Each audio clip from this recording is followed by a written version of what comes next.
বান্দা যখন সেজদা দেয় তো আল্লাহ তাআলা ওই বান্দা মহব্বত করে পিঠে মাথায় কুদরতি ভাবে আল্লাহ যেন হাত বুলায়,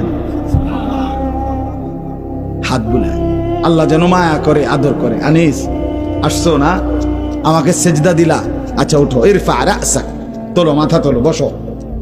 তো বান্দা বসে, তো আল্লাহ তাআলা বলে আচ্ছা তো আর কিছু বলবা? তো বান্দা বলে আত্তাহিয়াতু লিল্লাহ ওয়াসসালাওয়াতু ওয়াত-তাইয়্যিবাত। আল্লাহ বলে আচ্ছা আমার প্রশংসা করছো, ঠিক আছে, খুশি হলাম, আর কিছু? তো বান্দা এবার বলে আল্লাহুম্মা সাল্লি আলা মুহাম্মদ ওয়া আলা আলি মুহাম্মদ, মানে পুরাটা আর কি। তো এবারে আল্লাহ বলে মাশাআল্লাহ, আমার বন্ধুর প্রতি দুরূদ পড়লা, আমি তাতেও খুশি হলাম, আর কিছু বলবা? তো এবার বান্দা বলে রব্বুল আলামিন, সেজদা দিয়ে আপনার কাছে আসলাম, আপনার প্রশংসা, আপনার বন্ধুর প্রশংসা করে আপনার খুশি অর্জন করলাম। এইবার আমার মূল চাওয়া আছে, আল্লাহুম্মা ইন্নী যালামতু নাফসি যুলমান কাসীরা, আমি না বড় বেশি নাফরমান মাওলা, আমার গুনাহ অনেক বেশি, আমার পাপ অনেক বেশি, আমি খুব বেশি গুনাহ করেছি, আর আপনি ছাড়া আমার মাফ করার কেউ নাই।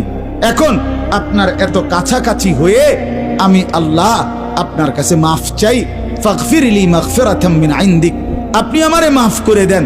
খোদার কসম, রব্বুল আলামিন বলে দরজায় দাঁড়িয়েও যদি কোনো দুনিয়ার কারো কাছে, কোনো ব্যক্তির দাতার কাছে, দুনিয়ার কোনো দানশীলের কাছে দুয়ারে দাঁড়িয়েও যদি কেউ হাত পাতে, সে তো তাকে ফিরায় দেয় না। আর আমি যার মাথায় হাত বুলাইলাম, মার পিঠে হাত বুলাইলাম, আমার এত কাছে আইনা বসাইলাম, তাকে আমি ফিরায় দেব কেন? যা তোকে মাফ করে দিলাম। এই জন্য নামাজের সালাম ফিরাইয়েই সে আবার হালকা আওয়াজের সাথে সাথে বলে আল্লাহু আকবার, মানে কি? আল্লাহু আকবার।